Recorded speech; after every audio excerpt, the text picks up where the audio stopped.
नमस्कार।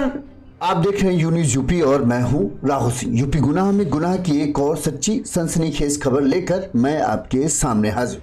2 दिनों पहले एक हमने गाजियाबाद के यूपी के गाजियाबाद की खबर दिखाई थी, जहां पर एक मकान मालकिन को 6 महीने का बकाया किराया मांगने पर जो है किराएदार पति पत्नी ने बड़ी ही बेदर्दी से मौत के घाट उतार दिया था। इसकी पूरी खबर हमने दिखाई थी। तब पुलिस ने जो हत्यारे किराएदार पति पत्नी हैं उन्हें गिरफ्तार कर लिया था। वहीं इस घटना के बाद से पूरे इलाके में कहें गाजियाबाद में भी हड़कंप था, क्योंकि यहां पर बहुत सारे ऐसे लोग हैं जिन्होंने अपने फ्लैट किराएदारों को दे रखे। इस खबर ने सभी मकान मालिकों के कहें तरीके से माथे पर पसीने लगा दिए थे कि आखिर ऐसे भी क्या किराएदार हो सकते हैं। आज हम उस खबर को आप सोच रहे होंगे क्यों दोबारा लाए हैं। दरअसल इस मामले में जो है पुलिस ने जब किराएदार पति पत्नी हत्यारे पति पत्नी को गिरफ्तार किया तो उनसे करीब 5.5 से 6.5 घंटे पूछताछ की कि आखिर उन्होंने किस तरह से और किन कारणों की वजह से जो है पति पत्नी को मतलब जो मकान मालकिन थी दीपशिखा, उन्हें आखिर क्यों इतनी बेदर्दी से मौत के घाट उतारा। पति पत्नी ने सब कुछ बताया और इसमें कई सारे ऐसे सनसनीखेज खुलासे थे जो चौंका देंगे। जैसे इसमें सबसे बड़ी बात थी कि मकान मालकिन को हत्या की प्लानिंग जो है किराएदार पति पत्नी ने पहले से ही बना लिया था। कोई अचानक मकान मालकिन जो है किराया मांगना नहीं पहुंची थी, बल्कि इस पति पत्नी ने जो है इन्हें मकान मालकिन को फोन किया कि अपना किराया ले लो आके, और पूरी योजना थी कि किस तरह से इनको हत्या करेंगे, फिर किस तरह से इसकी लाश को कहां ठिकाने लगाएंगे और इसके बाद क्या करना है। ये सब पूरा इन्होंने पहले से ही प्लान कर रखा था। आखिर ये किराएदार पति पत्नी क्यों इस स्थिति में थे कि इन्होंने अपनी मकान मालकिन को मौत के घाट उतारा, जिस मकान मालकिन ने 6 महीने इनके ऊपर किराया लेने का उतना ज्यादा दबाव नहीं बनाया। तो आखिर क्या वजह थी? तो इसमें शामिल होता है तंत्र मंत्र। इस मकान मालकिन के 2 बच्चे थे, उन 2 बच्चों की मौत की वजह भी सामने आई है और इन सब की वजह से ये मानसिक तौर पर इस तरह से स्थिति में आ गए थे, जहां पर इन्होंने जो कहते हैं ये कहता है, अपना बयान देता है कि जो मकान मालकिन है वो हमें चुड़ैल की तरह दिखती थी। क्यों? क्योंकि तंत्र मंत्र के चक्कर में ये पड़ा हुआ था। अब इसका एक छोटा सा हम बयान में आते हैं, फिर पूरी हम आपको विस्तार से खबर बताएंगे। ये पुलिस को बताता है, जो ये अजय था मकान किराएदार, ये कहता है मकान मालकिन जब चिल्ला रही थी तो हमें लगा कि तांत्रिक जिस भूत बाधा के बारे में बात कर रहा था यही दीपशिखा है। दीपशिखा हमें किसी चुड़ैल की तरह दिख रही थी। फिर जैसे हमारे ऊपर शैतान सवार हो गया, हमने गला घोटकर और कुकर से उसको मौत के घाट उतारा। फिर हमने उसकी लाश को सूटकेस में पैक कर दिया। हम समझ नहीं पा रहे थे कि आखिर हम ये सब कैसे कर ले रहे हैं। ऐसा हमें लग रहा था जैसे हमारे ऊपर कोई बाहरी ताकत सवार हो गई हो और कोई बाहरी ताकत, कोई शैतानी ताकत ये सब हमसे करवा रही हो। ये कहना है गाजियाबाद में कारोबारी उमेश की पत्नी दीपशिखा की हत्या करने वाले पति पत्नी अजय और आकृति का। पुलिस कस्टडी में दोनों करीब 4.5 घंटे तक पूछताछ हुई और पुलिस के सामने अजय ने जो कहानी सुनाई वो वाकई में चौंका देने वाली थी। इस कहानी के 2 हिस्से हैं। एक 17 दिसंबर को क्या हुआ, कैसे इन्होंने मारा, ये सब हम आपको बताएंगे। दूसरा, आखिर ये दोनों पति पत्नी की जिंदगी में क्या चल रहा था, वो भी अब सब कुछ सबके सामने आ गया। वो भी सब हम आपको बताएंगे। इनके बच्चों के साथ क्या हुआ, इसके कारोबार क्यों ठप हो गया और इतना महंगे जगह पर फ्लैट लेने के बाद आखिरकार इनकी आर्थिक स्थिति इतनी खराब कैसे हो गई कि ये किराया भी नहीं चुका पा रहे थे, ये भी हम आपको बताएंगे। उससे पहले एक छोटी सी अपील, अगर आपको हमारी खबरें अच्छी लगती हैं, आपको लगता है हम ठीक तरीके से खबर दिखाते हैं, तो आप हमें अपना आर्थिक तरह के सहयोग दे सकते हैं, जैसे इन हमारे समर्थकों ने दिया, इन हमारे दर्शकों ने दिया। हमारा फोन पे नंबर स्क्रीन पर फ्लैश हो रहा है। इस नंबर पर आप अपने सामर्थ्य अनुसार, अपनी क्षमता अनुसार, अगर आपको ठीक लगता है तो आप हमें दे सकते हैं, वरना कोई जरूरी नहीं। जैसे संगीता जी है, मिस्टर वॉशिंगटन हैं और हरी सरीन जी हैं, इन्होंने हमें आर्थिक तौर पर मदद की। हम इन सभी के आभारी हैं और इन सभी ने हमें मैसेज भेजा कि आपकी खबरें हमें अच्छी लगती हैं, इसी तरह से और अच्छे तरीके से हमें खबरें दिखाते रहे। तो हम कोशिश करेंगे और अच्छा सुधार करें। तो अगर आपको सपोर्ट करना है तो आप इस माध्यम से हमें सपोर्ट कर सकते हैं। चलिए अब हम आपको शुरू बताते हैं 17 दिसंबर, जब मकान मालकिन दीपशिखा की हत्या होती है तो कैसे इन किराएदारों ने, पति पत्नी ने किस तरह से दीपशिखा की हत्या की पूरी प्लानिंग सेट कर रखी। 17 दिसंबर को जो है किराएदार आकृति गुप्ता ने शाम 7 बजे 17 तारीख की शाम 7 बजे दीपशिखा को फोन किया और ये सब पूरे पहले से ही प्लानिंग तय थी कि आज जो है मकान मालकिन दीपशिखा के साथ क्या करना है। शाम को 7 बजे फोन करती है आकृति गुप्ता मकान मालकिन को, कहती है दीदी आप अभी फ्लैट पर आ सकती हो क्या, हमने कुछ रुपए अरेंज किए हैं, आप ले लीजिए, बचे हुए रुपए हम जल्दी से आपको दे देंगे, मतलब पूरे रुपए नहीं देंगे लेकिन जो रुपए इंतजाम हो चुका है वो हम आपको दे देते हैं, आप वो आके ले लो आके। 6 महीने से किराया बाकी था। मकान मालकिन दीपशिखा को लगा चलो जो मिल रहा है वही ले लेते हैं। शाम 7:30 बजे जो है दीपशिखा जो है फ्लैट नंबर 506 पर पहुंच गई। यहां अजय और आकृति पूरी प्लानिंग कर चुके थे कि आगे क्या करना है। आकृति ने कहा दीदी आप बेडरूम में चलिए, वहीं रुपए रखे हैं। अजय ने मेन गेट को अंदर से लॉक कर लिया। दोनों दीपशिखा को बेडरूम में लेकर पहुंचे। यहां पर आकृति ने दीपशिखा के, इससे पहले दीपशिखा को समझे कि मामला कुछ गड़बड़ है, जो आकृति आप देख रहे हैं शरीर से वो बलिष्ठ है, वो दीपशिखा के दोनों हाथ पकड़ लेती है और इसके दौरान वो कहती है कि तुम्हें सिर्फ रुपए दिखते हैं, गरीबों का दर्द नहीं दिखता, अब तुम्हारा हिसाब हम चुकता करते हैं।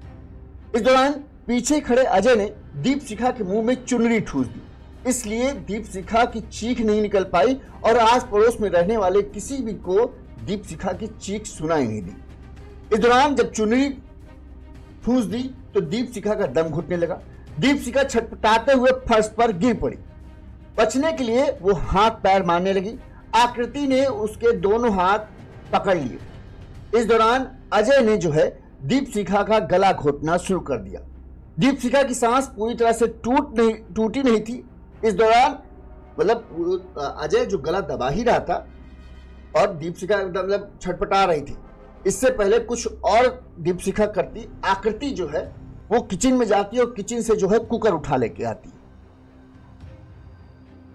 इधर अजय गला घोट रहा होता है और पीछे से जो आकृति है वो कुकर लेकर आती है और सीधे जो है दीपशिखा के सिर पर बहुत तेज से धार से मारती। एक बार कई बार वो इसी तरह से दीपशिखा के सीधे सिर पर वो ठोस कुकर मारती, जिससे बताते हैं पोस्टमार्टम में ये आया कि दीपशिखा की गर्दन की हड्डी जो है वो इसी वजह से टूट भी गई थी। आपको ताजुब होगा जब पोस्टमार्टम रिपोर्ट आई, जानते हैं दीपशिखा के शरीर पर 19 जगह उसकी हड्डियां टूटी थी। तो सोचिए कितनी बेदर्दी से दोनों ने दीपशिखा की हत्या की थी। यहां पर मारते हैं पति पत्नी ने इस दौरान जो है गला घोटते हुए और सिर पर कई वार होने से दीपशिखा की मौत हो गई। दीपशिखा की लाश वहीं पड़ी हुई थी, उसके सिर से खून बह रहा था। पति पत्नी ने पहले ही सोच लिया था कि दीपशिखा को मारने के बाद लाश का क्या करना है। उन्होंने लाल रंग के एक सूटकेस को खाली करके रखा हुआ था। दीपशिखा की मौत होने के बाद उसके लाश को जो है उस सूटकेस में ये दोनों भरने की कोशिश करने लगे, लेकिन दीपशिखा भी लंबी चौड़ी थी, हट्टी कट्टी थी, उस सूटकेस में फिट नहीं हो पा रही। अब इन्होंने उस सूटकेस में दीपशिखा की लाश को फिट करने के लिए जानते क्या किया? दीपशिखा के हाथ पैर की हड्डियां तोड़ी, ताकि चाहे जहां से उसके हाथ और पैरों को मोड़ा जा सके और आसानी से उसकी लाश को जो है सूटकेस में फिट किया जा सके। बेदर्द मतलब कहने बेरहमी की इंतहा पार कर चुके थे ये पति पत्नी। जैसा उसने शुरुआत में बयान दिया ना कि हमारे सिर पर मान लो लग रहा था कोई बाहरी ताकत सवार हो गई हो और हमें समझ में नहीं आ रहा था हम क्या करते जा रहे, बस हम करते जा रहे थे। हैवानियत की सारी सीमाएं जो है ये दोनों पति पत्नी पार करते जा रहे थे और सच में लग रहा था, जो इनका कहानी ये बता रहे थे ना, ऐसा लग रहा था कि इनके सर पर सच में शैतान ही सवार हो जो इनसे ये सब करा रहा हो। क्योंकि कोई इंसान जिसके अंदर थोड़ी सी भी इंसानियत होगी वो इस तरह से तो किसी को भी नहीं मौत के घाट उतारेगा। अब ये हाथ पैर तोड़कर घुटनों के पास से दोनों पैरों को तोड़कर मोड़ देते हैं। लाश को सूटकेस में रखकर चेन बंद कर देते हैं। अजय सूटकेस को किसी नाले में फेंकना चाहता था, इसलिए उसने एक ऑटो को बुक करके बुला लिया था। रात में करीब 11 बजे वो लोग सूटकेस लेकर लिफ्ट से नीचे आ गए, मतलब बस फेंकने जाने ही वाले थे। ऑटो में बैठ ही रहे थे कि तभी दीपशिखा की जो मेड है मिनी, वो वहां पहुंच गई। इधर तब तक जो दीपशिखा के घर में ये हो चुका था कि बड़ी देर हो चुकी है, दीपशिखा आई क्यों नहीं। तो दीपशिखा की मेड जो है वो वहां पर आ गई और बाहर ही अजय और आकृति को मिल गई। रात के 11 बजे जब दीपशिखा नहीं आई तो मिनी अजय के फ्लैट पर पहुंची। शायद इन लोगों ने पूछा होगा, जा मिनी जरा पता कर लेगा कि भाई जो मालकिन क्यों नहीं है। तो मिनी पहुंची, देखा कि दोनों वहां नहीं थे। आस पड़ोस के लोगों से मालूम किया तो पता चला कि ऑटो से दोनों कहीं जा रहे हैं। मिनी लिफ्ट से तेजी से नीचे आई और उन दोनों को रोक लिया। मिनी ने आकृति से पूछा, आज दीदी आपके फ्लैट पर आई थी, उसके बाद से उनका मोबाइल फोन बंद जा रहा है। फिर उसने लाल जो सूटकेस था जो दोनों ने ऑटो में रख रखा था, उस सूटकेस देखकर पूछा, आप लोग कहां जा रहे हैं। तो आकृति ने कहा, हम शॉपिंग करने जा रहे हैं। तब मिनी ने कहा कि आप लोग कैसे लोग हैं, दीदी मिल नहीं रही हैं और आप लोगों को शॉपिंग करना ज्यादा जरूरी लग रहा है। दीदी घर में बता के आई थी आपके घर आ रही और आप अब अभी तक वो है नहीं, आप कह रहे हैं हमारे यहाँ आई नहीं। तो आप लोग किस तरह के आदमी हैं, थोड़ी सी माया दया नहीं है। दीदी गुम है और आप लोगों को शॉपिंग की पड़ी। इस वक्त तो जो है जब तक ये मिनी जो मेड थी वो इन दोनों से बातचीत कर रही थी, इस दौरान जो आस पड़ोस के लोग थे वो भी पहुंच गए। आस पड़ोस में रहने वाले महिलाएं, राजेश भी वहां पहुंच गए, ये जो इनके शायद हस्बैंड थे, क्या उनका। इस दौरान किसी ने 112 नंबर पर इस बात की सूचना दे दी कि दीपशिखा जो है ये फला फला जगह की रहने वाली और ये यहाँ पर अपार्टमेंट में आई थी और लेकिन अब मिल नहीं रही। इसके बाद मिनी ने अजय और आकृति से कहा कि आप दोनों पहले फ्लैट पर चलिए, दीदी को ढूंढने में मदद करिए। जब अजय और आकृति अपने फ्लैट पर पहुंचे तो मिनी ने गेट बाहर से लॉक कर दिया। एक तरीके से कहें ये जो मेड थी ये बहुत चालाक थी, इसको पहले से ही इन दोनों पर शक था। एक तो उसने बड़ा सा सूटकेस देखा तो उसे लगा कहीं कुछ तो गड़बड़ नहीं। पहले उसने इन्हें बातों में उलझाया और कहा पहले दीदी मिल जाए फिर कहीं जाना, ऐसा करो फ्लैट पर चलो पहले और फिर आगे का जो होगा पुलिस आ जाए फिर चलो। और जैसे ये फ्लैट के अंदर गए, मिनी ने बाहर से दरवाजे की कुंडी लगा दी। रात में करीब 12:30 बजे पुलिस पहुंचती है। अजय भी समझ गया कि मेड और पड़ोसी को उन पर शक हो गया है, इसलिए अजय ने बेड के बॉक्स में लाश वाला सूटकेस भरकर रख दिया और ऊपर उस पर कपड़े डाल। पुलिस आने के बाद अजय और आकृति से पूछताछ हुई। दोनों ने कहा कि दीपशिखा 7:30 बजे आई थी और किराया लेकर जो है 8 बजे जो है किराया लेकर वापस चली गई और इसके बाद वो कहां गई ये हमें नहीं पता। इतने में गुस्से में जो मेड मिनी थी उसने कहा, वो तो सब ठीक है मगर जिस सूटकेस को लेकर आप लोग शॉपिंग करने जा रहे थे वो कहां है, वो दिखाई नहीं दे रहा। इससे पहले ही जो दीपशिखा के घर वाले हैं वो बिल्डिंग में लगे सीसीटीवी कैमरे को देख चुके थे, जिसमें दीपशिखा बिल्डिंग में आती हुई तो दिखती है लेकिन बिल्डिंग में जाते हुए नहीं दिखती। इससे ये और बात कंफर्म हो गया कि दीपशिखा जो ये किराएदार थे अजय और आकृति, ये कह रहे थे 7:30 बजे आई और 8 बजे चली गई। अब जाएगी तो सीसीटीवी कैमरे में दिखेगी, सीसीटीवी कैमरे में तो कहीं नहीं दिखी। लिहाजा पुलिस को शक हो गया और घर वालों को भी शक हो गया कि हो ना हो इन्होंने ही दीपशिखा के साथ कुछ ऐसा किया है कि वो अब मिल नहीं रही। और मिनी ने उस सूटकेस पर एक बार सबका ध्यान दिला दिया। लिहाजा पुलिस ने इनसे पूछा कौन सूटकेस कहाँ है, तो ये टाल मटोली करने लगे, कौन सूटकेस कहाँ, सूटकेस सारे जब कुछ है वो सब यहीं पड़ा है। इसके बाद पुलिस फ्लैट के अंदर घुसती है और फ्लैट की तलाशी लेनी शुरू करती है और जब वो पुलिस बेड बॉक्स को खोलती है तो उसके अंदर वो उन्हें लाल बड़ा सूटकेस मिल जाता है। जब पुलिस उस सूटकेस की चेन खोलती है तो वो देख के दंग रह जाती है कि इसमें दीपशिखा की लाश रखी हो। लाश की हालत बहुत बुरी की जाती है, जगह जगह से उसकी हड्डियां टूटी होती हैं और जब पुलिस उस शव को कहीं पोस्टमार्टम के लिए भेजती है तो पोस्टमार्टम में जो आता है 19 जगह से दीपशिखा के शरीर की हड्डियां 19 जगह पर टूटी मिली और बड़ी ही बेदर्दी से इन्होंने मौत के घाट उसे उतारा था। अब इसके बाद क्या होता है ये आपको पता है। इस दौरान जो दीपशिखा की मां है उन्होंने क्या कहा था वो भी हम आपको सुनाते हैं, फिर हम उन दोनों ने क्या कहा और इस मेंटालिटी तक पहुंचने में ये तंत्र मंत्र भूत चुड़ैल शैतानों की बातें जो करने लगे थे उसके पीछे ये क्या वजह थी वो भी हम आपको बताएंगे। गलत हुआ, छोड़ना मत उसको। मेरी बच्ची को बहुत बेरहमी से मारा उसने, बहुत बेरहमी से, बहुत ही बेरहमी से मारा। पहले फिर सूटकेस में बंद कर दिया मेरी लाटों को। क्या प्लान था, क्या लग रहा है, क्या प्लान था? पहले से ही प्लान होगा उनका, तभी तो उन्होंने फोन करके बुलाया कि पैसे ले जाओ। फोन करके बुलाया गया था, पैसे ले जाओ, पैसे ले जाओ। कितने महीने का किराया बचा हुआ था? 90,000 रुपए थे उनपे, 90,000 पूरे। अरे ऐसे ही चले जाते, रात को भाग जाते, हमें तो पैसे की जरूरत ना आती। हमारी बच्ची को क्यों मारा, किस लिए? हमारे तो घर ही उजाड़ दिया। क्या चाहते हैं वो आप? क्या सजा चाहते हैं? मैं ये चाहती हूँ कि जैसे मेरी बच्ची मरी ऐसे ही उन्हें मारे। मैं ये चाहती हूँ, मैं ये चाहती हूँ। कब से रहने थे किराए पर? किराए।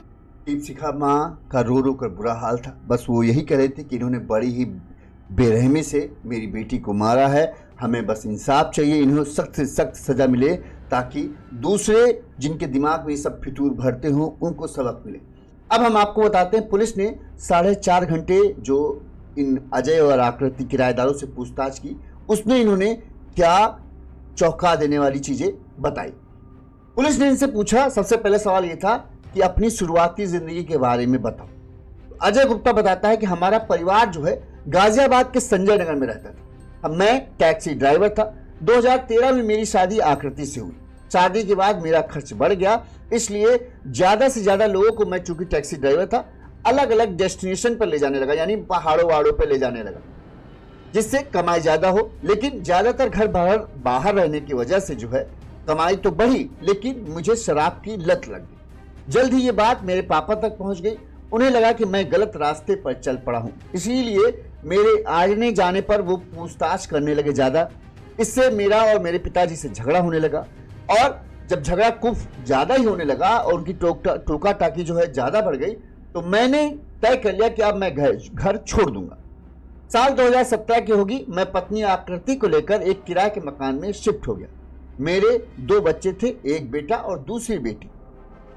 परिवार से अलग रहने के दौरान धीरे धीरे दिक्कतें जो हैं और बढ़ गई। मेरे बेटे को एक दिन तेज बुखार आया, बहुत इलाज कराया लेकिन फायदा नहीं हुआ।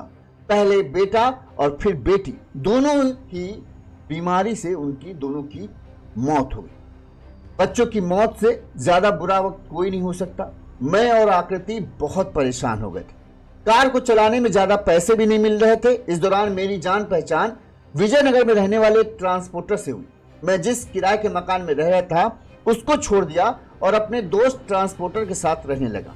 अब हमने ट्रांसपोर्ट का काम शुरू कर दिया था। एक तरीके से कहें, जब बच्चे की मौत हुई ना, तब ये पूरी तरीके से पति पत्नी दिमागी तौर पर हिल गए। बेटा और बेटी दोनों की मौत हो चुकी थी। इसके बाद मैं अपने दोस्त को परिवार में हुए झगड़े और दोनों बच्चों की मौत के बारे में बताया, और बताया कि जब से मैं घर से बाहर निकला हूं तब से परेशान ही हो रहा हूं और जिंदगी में ऐसा लग रहा है कि समस्याओं के सिवा कुछ है ही नहीं।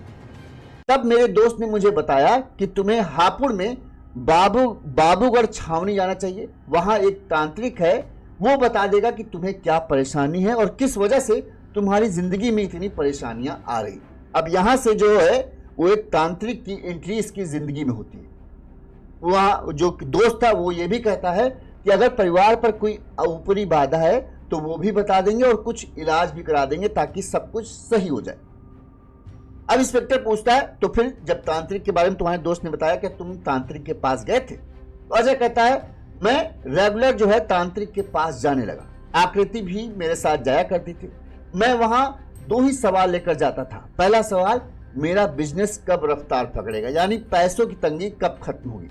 दूसरा सवाल, मैं क्या दोबारा पिता बन पाऊंगा, यानी हम दोनों पति पत्नी के जिंदगी में फिर से कोई बच्चा आ पाएगा। हर तांत्रिक से हमारा यही सवाल होता था। तांत्रिक ने हमें कुछ पूजा बताई, वो हमने घर पर की। एक बार अघोरी ने पूजा के लिए हमें शमशान बुलाया। हम उसके बताए समय पर शमशान गए और पूजा में शामिल भी हुए, लेकिन फिर भी हमारी जिंदगी में कोई बदलाव नहीं हुआ और ना ही कोई हमें फायदा दिखा। इसलिए लोनी के मतलब वहां के हापुड़ वाले तांत्रिक को छोड़ दिया। अब इस दौरान इसको लोनी के तांत्रिक के बारे में पता चला, तो ये लोनी के दूसरे तांत्रिक के पास भी गया और उनसे भी यही 2 सवाल पूछे। उसने कहा तुम्हारा घर फिर से बसेगा, तुम्हारे आंगन में बच्चे खेलेंगे, लेकिन मेरे जो अंदर उथल पुथल मची थी, मैं उस बात के जो इन दोनों तांत्रिक ने हमें भरोसा दिला दिया। अब मैं चाहता था जल्द से जल्द ये सब हो जाए कि बच्चे आ जाएं, मेरे घर में पैसों की तंगी खत्म हो जाए, सब कुछ बढ़िया होने लगे। तांत्रिक कहने लगा तुम्हें इंतजार करना पड़ेगा, और मुझसे इंतजार हो नहीं रहा था। बस मेरी चिंताएं जो है लगातार बढ़ती जा रही थी और इस वजह से हमारी दिमाग की स्थिति भी बिगड़ती जा रही थी। इंस्पेक्टर ने पूछा फिर इतनी गरीबी कैसे हो गई कि किराया देने के लिए भी तुम्हारे पास रुपए नहीं आ पाए। इस पर अजय कहता है दरअसल तांत्रिक ही हमसे कह रहा था कि तुम पर भूत बाधा है, जिस घर पर रहते हो वहां बुरी नजर का साया है, जब तक मकान नहीं बदलोगे जिंदगी में बदलाव नहीं आए। इसलिए पिछले 2 साल में हम दोनों ने संजय नगर, विजयनगर और फिर सिहानी गेट में किराए पर रहने लगे। यानी 4 जगह मकान बदल चुके थे पिछले 2 सालों में, लेकिन कारोबार में घाटा होता ही जा रहा था। तांत्रिक से निराश होने के बाद मैंने आकृति का डॉक्टर से भी इलाज करवाया, लेकिन ट्रांसपोर्ट के व्यवसाय में घाटे और शराब की आदत की वजह से मैं कंगाली की स्थिति में आ गया। अब मेरी स्थिति ऐसी भी नहीं बची कि किराया जो मकान का जो किराया है वो भी दे सकूं। इंस्पेक्टर ने पूछा दीपशिखा के फ्लैट में कब शिफ्ट हुए। अजय ने बताया कि जुलाई 2025 को गाजियाबाद के सिहानीगढ़ थाना से 1 किलोमीटर दूर काइमेरा सोसाइटी में उमेश और दीपशिखा के फ्लैट को मैंने किराए पर लिया, यानी जुलाई महीने में लिया था। यहां कुछ गड़बड़ करने का हमारा मकसद नहीं था, ना ही हमने ऐसा सोचा था, लेकिन कुछ हालात ऐसे बनते चले गए कि हम किराया चुका नहीं पाए और एक एक करके इस तरह से 6 महीने का किराया बकाया होगा। अब इंस्पेक्टर ने पूछा फिर तुमने हत्या क्यों की। अब मेन सवाल आया कि आखिर हत्या की वजह क्या थी। दिमागी स्थिति इनकी बिगड़ चुकी थी, तंत्र मंत्र दुनिया भर का टीन टब्बर कर चुके थे, लेकिन कुछ इनकी जिंदगी में बदलाव नहीं हो रहा था। इनको लग रहा था जैसे हमसे सब नाराज ही चल रहे हैं, भगवान भी और शैतान भी। अजय ने कहा हमने कुछ ऐसा प्लान नहीं किया था, लेकिन पिछले 2 महीने से दीपशिखा फोन पर जो है हमें बहुत भला बुरा बोलने लगी थी। हम सब कुछ बर्दाश्त करते रहे, लेकिन 17 दिसंबर की रात जब वो घर आई तो उन्होंने गुस्से में मेरे ऊपर हाथ उठा दिया। कहा जब यहाँ रहने की हैसियत नहीं तो निकल जाओ, कहीं भी नाली फुटपाथ पर रहो, लेकिन यहाँ से निकलो। तब मुझे गुस्सा आ गया। आकृति भी मेरी बेइज्जती देखकर हमलावर हो गई। उसी गुस्से के आवेश में आकर हमने जो है दीपशिखा की हत्या कर दी। इस पर पुलिस ने पूछा कि आखिर हत्या के बाद तुम्हारा क्या इरादा था। अजय ने बताया कि जब मकान मालिक दीपशिखा ने बुधवार दोपहर को फ्लैट पर आकर बेइज्जत किया तो मुझे अच्छा नहीं लगा। मेरी मकान मालकिन दीपशिखा से बहस होने लगी। इस बीच पत्नी आकृति बीच में बोली तो दीपशिखा ने उससे बदतमीजी की। इतना टॉर्चर किया कि लगा हमारा इस दुनिया में कोई नहीं है। बच्चों की मौत हो चुकी है। मतलब उनका ये कहना था कि जब दीपशिखा ने हमें उल्टा सीधा बोला तो हमें लगा हमारा इस दुनिया में अब है ही कोई नहीं, हमारी भी बेइज्जती हो रही, बच्चे हैं नहीं, तो हम किसकी इज्जत की लिए चिंता करें। लिहाजा दीपशिखा हमारी जो बेइज्जती कर रही है उसको इस बात का सबक सिखाएंगे। लिहाजा हमने ये प्लान बना लिया कि इसकी हत्या करेंगे, फिर इसकी लाश को कहीं फेंक देंगे और फिर पति पत्नी यहाँ से छोड़कर जो है उत्तराखंड चले जाएंगे और वहां पर दूसरा मकान देखेंगे और वहीं पर रहेंगे, यहाँ आएंगे ही नहीं। ये इनका पूरा मास्टर प्लान था। लेकिन ये बैग लेकर निकलते उससे पहले एकदम सटीक टाइम पर जो है दीपशिखा की मेड जो है वो वहां पहुंच जाती है और इन दोनों को वहां से जाने से किसी तरह से रोक लेते हैं तब तक पुलिस ना आ जाए। और जब पुलिस आती है, फ्लैट की तलाशी लेती है, तो इन दोनों का राज जो है वो खुल जाता है। इन दोनों ने सबके सामने हत्याकांड की बात भी कबूल की। क्यों? जब पुलिस ने इनसे पूछा था, जब वहां पर लोग मौजूद थे फ्लैट पे ही, तो उन्होंने कहा था कि हम मानते हैं कि हमने दीपशिखा की हत्या की, लेकिन हमारे साथ कोई मारपीट न करे। पुलिस के सामने उन्होंने ये बात कहा था और एक दूसरे को बचाते हुए भी वो दिख रहे थे। मतलब अजय कहता है मैंने हत्या की, अपने ऊपर पूरा इल्जाम ले रहा था।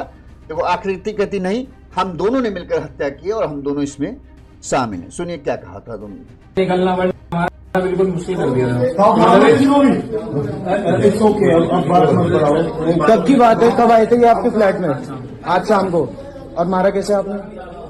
भैया हमने गला घोटा, चुन्नी मैं कर रहा हूँ कि मैंने किया।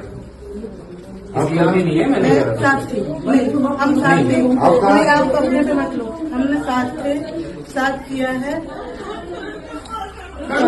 बस ये है कि मैं अभी ये नहीं चाहता कि कोई इस पे हाथ उठाए, मेरे हाथ उठाए, मैं कुछ उन्होंने मेरे को बहुत ज्यादा टॉर्चर किया सर। यार आपको काट दिया। फ्लैट में रहती है, इस फ्लैट की ओनर की लेडी, उसको मार दिया उन्होंने, बैग में पैक कर परेशान कर रही थी थोड़ा। अरे भैया पुलिस आएगी, फॉरेंसिक टीम आएगी, सब बाहर चलो, पुलिस आएगी, कोई चले मत जाइए, सब बाहर चलो। एक तरीके से कहें, जो अजय और आकृति थी ना, इनकी मानसिक स्थिति इस कदर पे पहुंच गई थी कि इनको लगता है था कि सारी दुनिया इनकी दुश्मन हो चुकी। बच्चे भी इनकी मौत हुई, किसी ने इनकी मदद नहीं की और इनका घाटा बढ़ता जा रहा था। इनको लगता था इसके पीछे भगवान और किस्मत का, बुरी किस्मत के साथ है, कोई भूत बाधा है। और तंत्र मंत्र के चक्कर में गए तो तांत्रिक तो अपना पैसा ऐंठने के चक्कर में इनको दुनिया भर की कहानी सुनाते ही थे। तो एक तरीके से इनको लगने लगा कि अब इनका बुरा वक्त कभी खत्म ही नहीं हो सकता। मकान मालकिन से रोज ताने मिलते थे, पैसा नहीं दे पा रहे थे। तो ये सब चीजें जो है धीरे धीरे इनको इस लेवल पे लेके आई जहां इनको हर चीज जो है गलती लगने लगी, जबकि ये अपनी कमियों के ऊपर नजर नहीं डाल रहे थे कि हाँ हमने कमी क्या हो रही। अजय को शराब की लत थी और इस सब के बावजूद जब तुम काम सही से नहीं करोगे तो तुम्हारा घाटा तो बढ़ेगा ही। तुम्हारा ध्यान काम से ज्यादा शराब पर है तो घाटा तो बढ़ेगा ही। तुम्हारे परिवार में भी दिक्कतें बढ़ेंगी क्योंकि तुम शराब के नशे में डूबे रहते हो। इस चीज पे उसको कमी नहीं दिखी। उसको लग रहा था कि हमारी किस्मत खराब है, किसी ने हमारे ऊपर भूत जो झाड़ फूक होती है वो करा रखी, इसीलिए हमारा सब कुछ नुकसान हो रहा है। अपने पिता से जैसे ही अलग हुए, पिता की छत्र छाया से निकले, जो पिता शराब पीने के लिए टोकते थे, टाकते थे, रोकते थे, वही पिता उस वक्त बुरा लगते थे कि हाँ देखो हम इतना कमाते हैं और फिर भी हम ये टोकते हैं, और अब अलग होकर रहूंगा तो आराम से खुलकर पीऊंगा। और वही शराब जो है सारी मुसीबतों की जड़ बनती चली गई और एक दिन उस शराब ने इन्हें हत्या तक बना दिया। अब होता है ना आदमी जब कह देना कि बुरा दौर चल रहा होता है तो कई आदमी होते हैं जो उससे लड़ने का रास्ता खोजते हैं। वो सोचते हैं कि हम क्या गलत कर रहे हैं जिसकी वजह से हम कामयाबी नहीं हासिल पा रहे। वहीं कुछ लोग ऐसे होते हैं जो किस्मत को दोष देने लगते हैं कि अरे सारा किस्मत ही खराब है।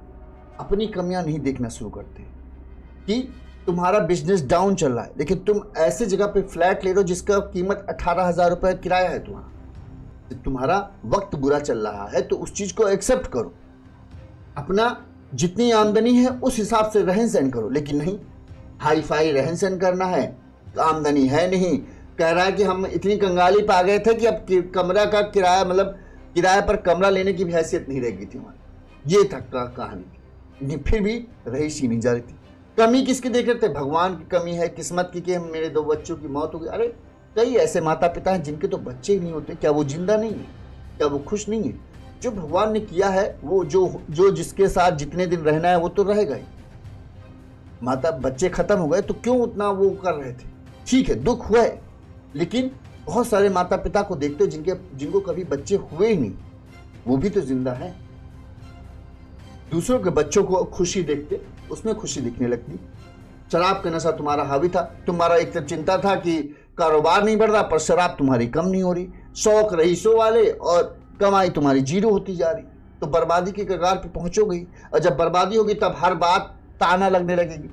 लोग तुमसे कहेंगे कि भाई जाहिर सी बात सभी कहेंगे कि जब तुम्हारी इतनी हैसियत नहीं है, तुम्हारी इतनी आमदनी नहीं, तो क्यों इतने महंगे मकान में रहे हो। यही बात दीपशिखा ने बोल दी होगी थोड़ा सख्त लहजे में। इसको लगता होगा देखो हमारी बेइज्जती कर रहे हैं, लेकिन सच्चाई तो यही थी। जब आदमी निगेटिव मोड पे चला जाता है ना तो उसको ताने भी, जो बात लोग कहते हैं उनको वो ताने लगने लगता है कि लोग हमारे बारे में बुरा बोल रहे हैं। और यही हुआ इन दोनों के साथ और इसी के चक्कर में इन्होंने दीपशिखा को मौत के घाट उतारा।